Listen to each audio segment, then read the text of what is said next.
আবার উত্তপ্ত 22 নম্বর ওয়ার্ড আলমগঞ্জ। এবার অভিযোগ 22 নম্বর ওয়ার্ডের কাউন্সিলর নারুগোপাল ভগতের ডান হাত রূপম ঘোষের বিরুদ্ধে। বিজেপির পক্ষ থেকে অভিযোগ, তারা বিজেপির ঝান্ডা লাগাতে যান আর সেই সময় তৃণমূলের বেশ কিছু কর্মীরা বাধা সৃষ্টি করেন। তার মধ্যে নেতৃত্ব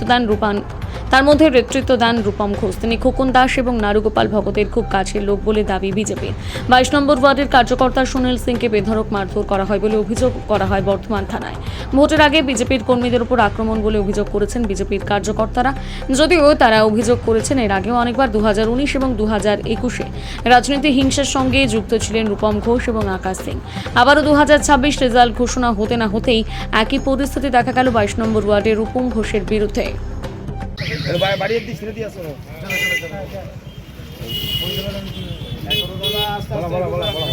দাদা কি হয়েছে আপনার কি হয়েছে?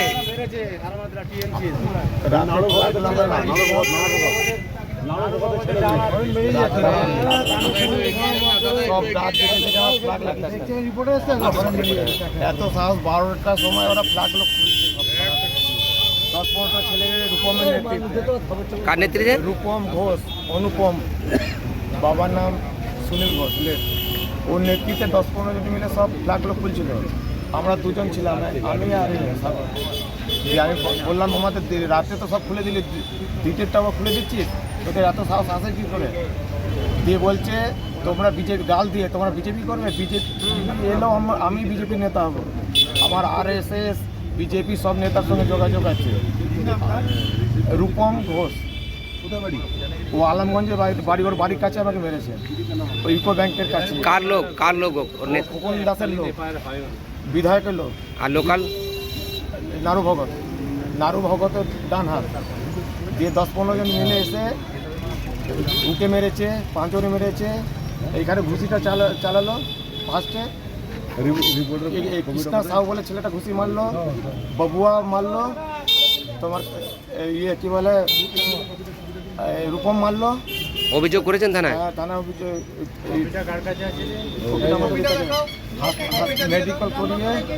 মেডিকেল করানোর পর থানায় FIR করা হয়েছে, জমা দেওয়া হয়েছে। চল আর বলতে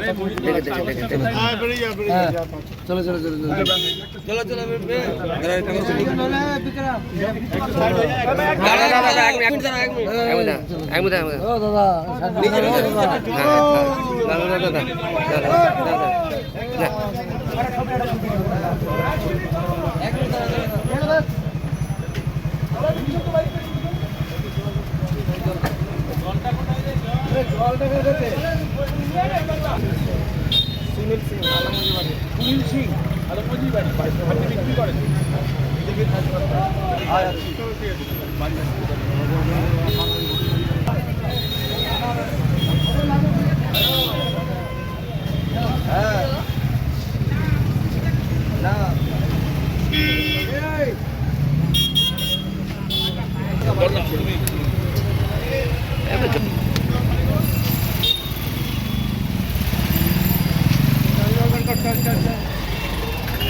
না বাইট নেব।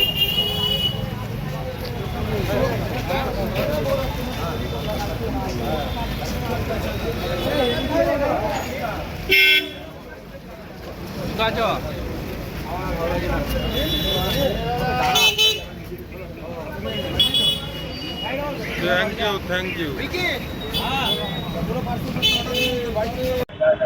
আমাদের একজন মণ্ডলের কার্যকর্তা, তাকে ফ্ল্যাগ লাগানোকে কেন্দ্র করে তার উপর আক্রমণ, তৃণমূলী হুলিগানদের আক্রমণ, অতর্কিত হামলা এবং তৃণমূলের যা চিরাচরিত স্বভাব, তারা বোমা বারুদের উপর, সন্ত্রাসের উপর নির্ভর করে মানুষকে চমকে ধমকে ভারতীয় জনতা পার্টির কর্মীদের অত্যাচার করে মারধর করে মনে করছে এই নির্বাচনে জিতে যাবে।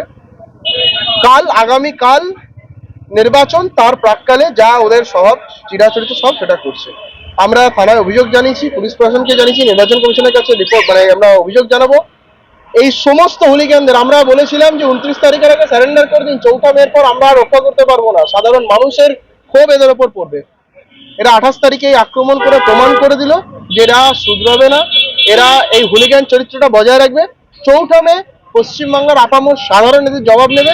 আর যারা বলছে যে এরা জামা বদলাবার খেলা করবে, ভারতীয় জনতা পার্টি বদলাতে দেবে না।